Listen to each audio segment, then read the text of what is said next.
सौनक जी ने पूछा, सरकार एक बात तो बताओ, कस्मिन युगे प्रवृत्तेयम स्थाने वा केन हेतुना। महर्षि वेदव्यास ने भागवत की रचना कब की, कहां की, कैसे की, जरा उसके बारे में बता दीजिए। तो ध्यान से सुनना। द्वापरे समनुप्राप्ते तृतीय युग पर्यये। 4 युग होते हैं हमारे यहाँ, सतयुग, त्रेता, द्वापर, कलयुग। कितने युग हैं? 4। द्वापर युग के अंत में जब कलयुग आने वाला था, तो महर्षि वेदव्यास ने कलयुग को पहले ही देख लिया था कि आगे आने वाले समय में कलयुग में कोविड भी आ जाएगा। बोलो राधे राधे। हाँ क्योंकि वैसे तो लोग स्वच्छता का कोई ध्यान रखते नहीं है, पवित्रता का कोई ध्यान रखते नहीं है। आजकल आप देखो, माताएं भी रसोई घर में चप्पल पहन करके भोजन बना देती हैं और फिर कहती है कि हमारे पतिदेव की बुद्धि तो महाराज ना जाने कैसी बातें करते हो। बात नहीं करेंगे?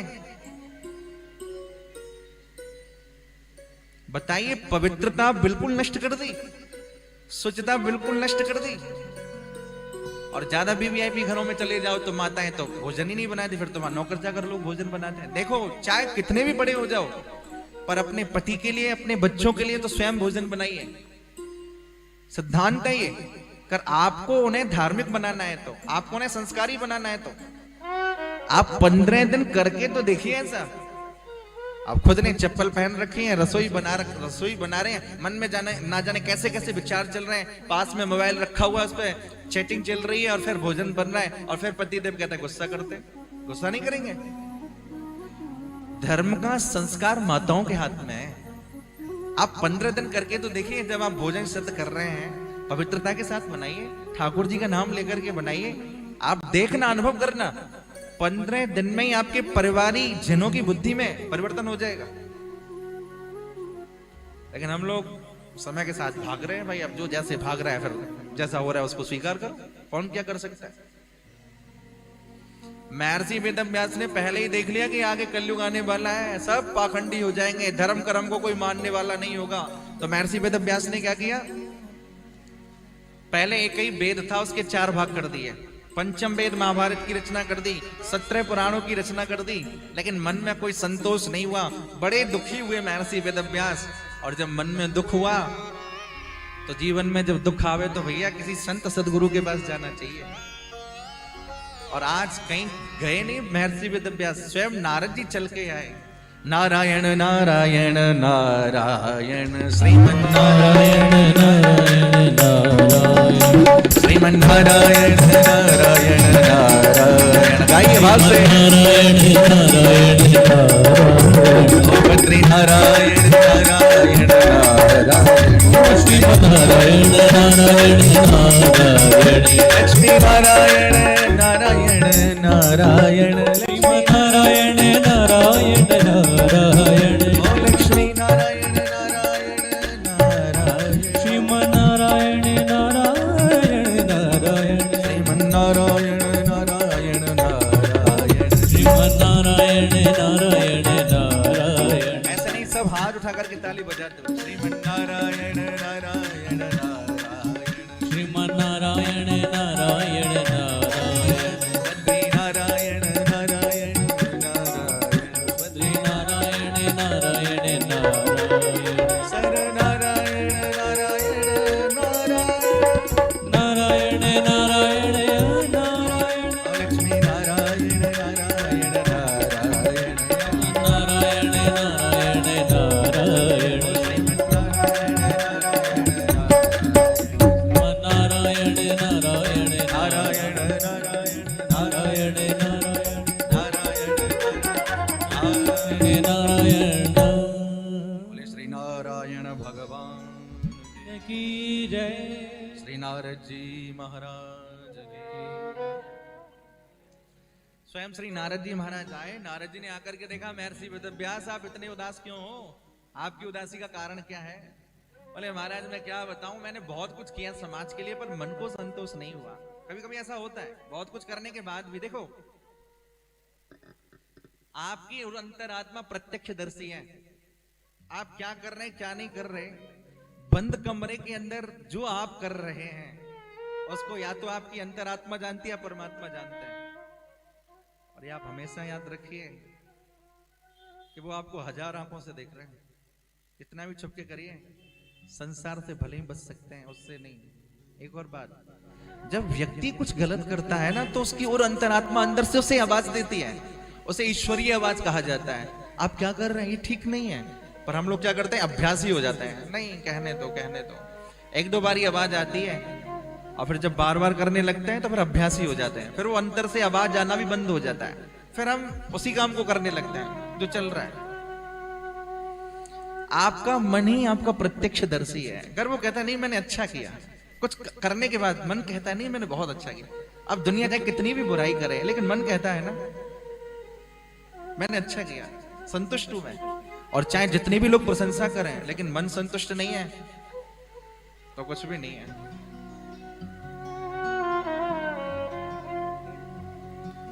बोले वृंदावन बिहारी लाल की, कृष्ण कन्हैया लाल की। क्योंकि सारा खेल दुनिया में मन का ही है। महर्षि वेदव्यास ने कहा सरकार मैंने बहुत कुछ किया पर मेरे मन को भी संतोष नहीं हुआ।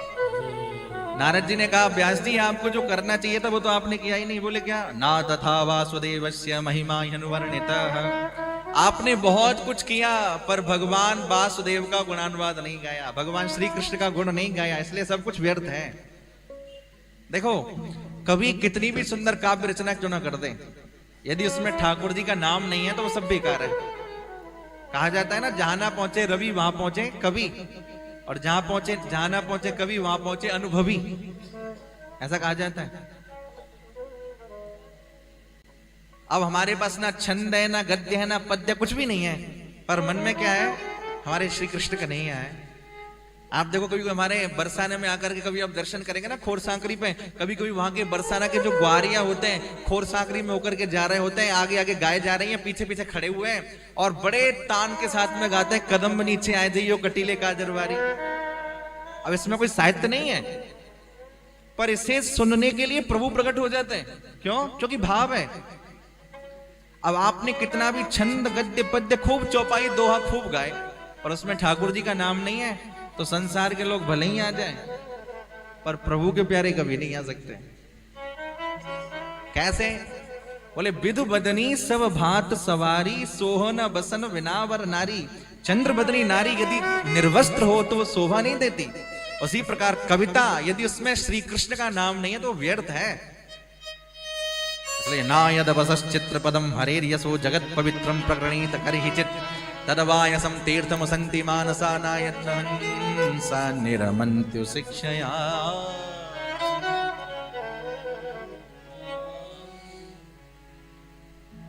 मुझे एक भाव बड़ा प्रिय लगता है और अक्सर मैं उसे गाता हूं। आपने कबीरदास जी का खूब नाम सुना होगा। कबीरदास जी की एक बेटी थी, उसका नाम था कमाली। क्या नाम था? कमाली। क्या उसकी अद्भुत रचना। कमाली कभी कभी गाती थी, रंग महल के 10 दरवाजे हो ना जाने कौन सी खिड़की खुली थी, हो ना जाने कौन सी खिड़की खुली थी। ये कमाली की रचना है।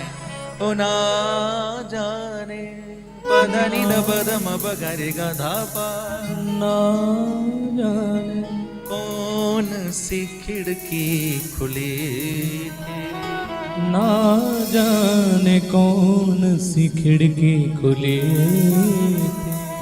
हाँ श्याम निकस गए मैं ना लड़ी थी।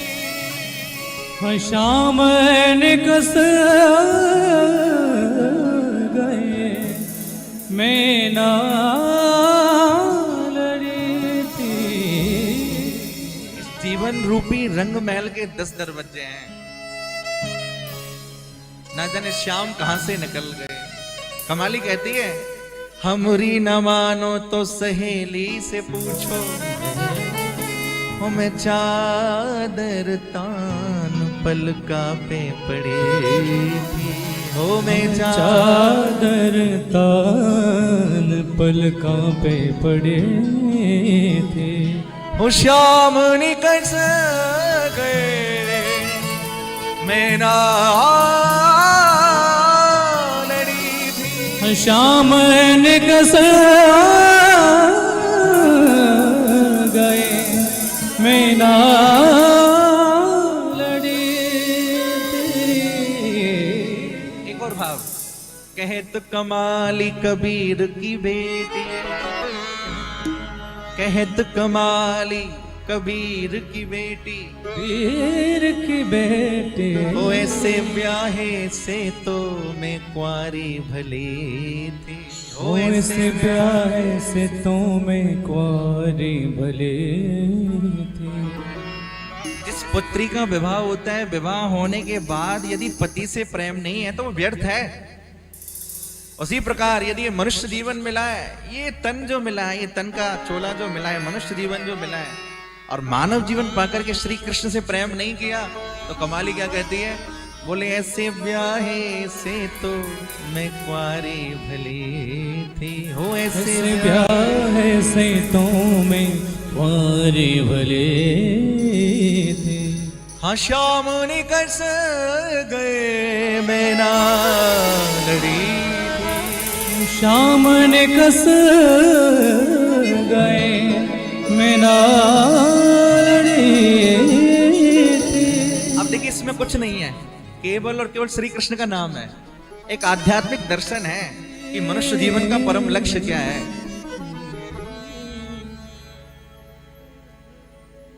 वेद व्यास जी को नारद जी ने समझाया कि व्यास जी आप भागवत की रचना करिए। बोले महाराज कैसे करूं, मैं तो बुजुर्ग हो गया, वृद्ध हो गया।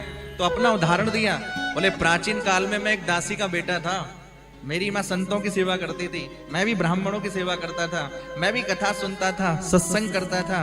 एक बार क्या हुआ, संत जब जाने लगे तो मैं क्या करता था, संत सेवा में उनकी झूठी पत्तलें उठाता था। बोलो राधे राधे, सब कहिए राधे राधे।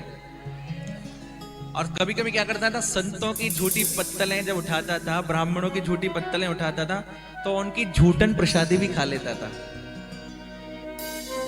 उससे कहते हैं शीत प्रसादी। क्या कहते हैं, शीत प्रसादी, झूठा प्रसादी। देखो ध्यान से समझना, कभी किसी का झूठा नहीं खाना चाहिए। हाँ, कभी नहीं खाना चाहिए। शास्त्र कहता है नोच्चिष्ट कस्य चिद्यद्याद अथवा उच्चिष्टमपि चामेध्यम भोजनम तामस प्रियम। जो एक दूसरे का झूठा खाते हैं वो तामसी भोजन करते हैं। लेकिन अगर किसी संत की शीत प्रसादी है और आपकी श्रद्धा है तो जरूर खाना चाहिए। क्यों? क्योंकि उसकी शीत प्रसादी से आपके अंदर का जो मल है वो नष्ट हो जाता है। कितने सारे उदाहरण है इसके। हाँ, हमारे वृंदावन में एक संत रहते थे, उनका नाम था श्री माधव दास जी। क्या नाम था? श्री माधव दास जी। अच्छा, हमारे वृंदावन में भंडारे खूब होते हैं, आप लोगों ने देखा होगा, खूब बड़े बड़े भंडारे होते हैं हमारे वृंदावन में। माधव दास जी का नित्य नेम था वो जितने भी भंडारे होते थे तो भंडारों में जो भी कुछ शेष में रह जाता पत्तल पे, वो सारा पत्तल से उठाते और पत्तल से उठा करके पहले प्रभु को भोग लगाते। क्या करते? पहले प्रभु को भोग लगाते और फिर खुद पाते। ये उनका नित्य नेम था। एक दिन क्या हुआ, जैसे ही वो झूठी पत्तलों से सामग्री उठाई, लेकिन आज संत माधव दास जी प्रभु को भोग लगाना भूल गए। भूल गए। और जैसे ही वो झूठन प्रसादी अपने मुंह के अंदर डाली संतों की, अब एकदम से याद आया, अरे मैंने तो भोग लगाया ही नहीं। लेकिन अब क्या करें?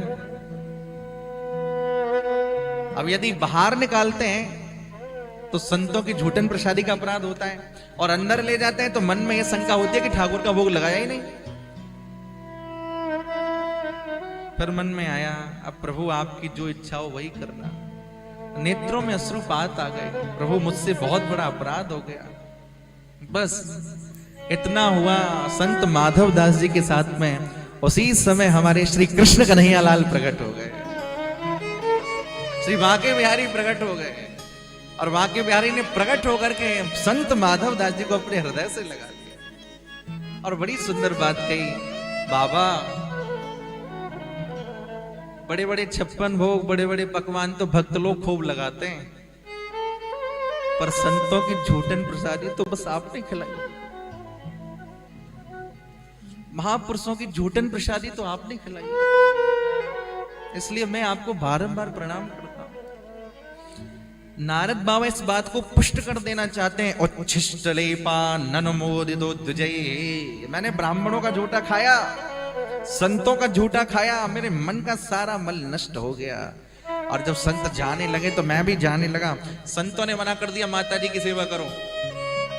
एक दिन माता जी को सर्प ने डस लिया, माता जी का देहांत हो गया। किसी ने आवाज लगाई, बोले तुम्हारी माता जी पधार गई, तो मन में बड़ा खुश हुआ, बोले मेरा बंधन खत्म हो गया। उसके बाद मैंने अंत्येष्टि क्रिया की माता जी की, और अनुग्रहम मन्यमानम प्रातिष्ठम दिशमुत्तराम, अनुग्रह मान करके मैं उत्तर दिशा की ओर निकल गया अंत्येष्टि करने के बाद। और जब उत्तर दिशा में गया तो संत मुझे जो मंत्र देकर के गए थे व्यास जी, मैंने क्या किया, स्नात्वा पीत्वा हृदय नद्या उपस्पृष्टो गतश्रमाः, स्नान ध्यान करने के बाद मैं एक सरोवर के पास में एक वृक्ष से पीठ लगा करके बैठ गया। और जैसे ही बैठा, जैसे ही मैं बैठा तो क्या हुआ, बोले उत्कंठ्या श्रुकलाक्षस्य हृदयासीन में सनई हरि, मेरे हृदय में साक्षात श्री हरि प्रकट हो गए। मैं मनी मन नाचने लगा, हाँ मेरे ठाकुर प्रकट हो गए, मेरे प्रभु प्रकट हो गए। लेकिन वो छवि एक क्षण के लिए मेरे हृदय में आई, अगले क्षण अंतर ध्यान हो गई। मैं रोने लगा, तड़पने लगा, प्रभु जब जाना ही था तो फिर आए क्यों? ऐसा नहीं करना चाहिए। आकाशवाणी हुई, अभिपक्व कुशायाणाम दुर्धर सोयम कुयोगिनाम, बोले इस जन्म में तो केवल इतना ही दर्शन है, अगला जो जन्म होगा तो तुम नारद बनोगे और फिर तुम्हें मेरा दर्शन होगा। कुछ दिनों के बाद मेरा शरीर शांत हो गया और मेरा जो दूसरा जन्म हुआ व्यास जी, मैं ब्रह्मा जी के द्वारा प्रकट हुआ और मैं नारद के रूप में प्रकट हो गया। और जैसे ही नारद बन के धरती पर आया तो विष्णु लोक को गया। भगवान श्री हरि ने क्या किया, मेरे हाथ में यह देवदत्त नाम का वीणा दे दिया और मैं देवदत्त नाम का वीणा लेकर के सारे संसार में भ्रमण करता हूं। देवदत्ता में मां वीणा, देवदत्ता में वीणा, देवदत्ता में मां वीणा, देवदत्ता में मां स्वर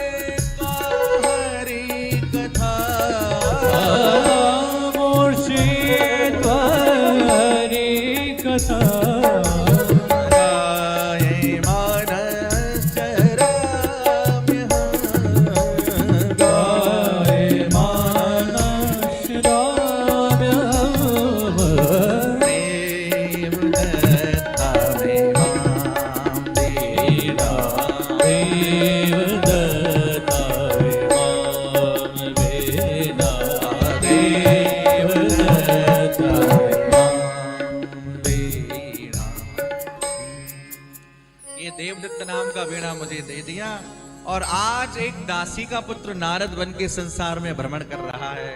जब एक दासी का पुत्र नारद बन सकता है व्यास जी, तो आप भागवत की रचना क्यों नहीं कर सकते?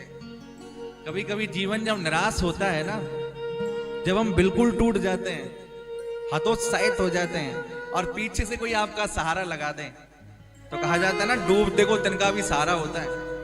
पीछे से कोई सहारा लगा दे, कोई बात नहीं हम बैठे हैं ना, उसी से बहुत बड़ा बल मिल जाता है।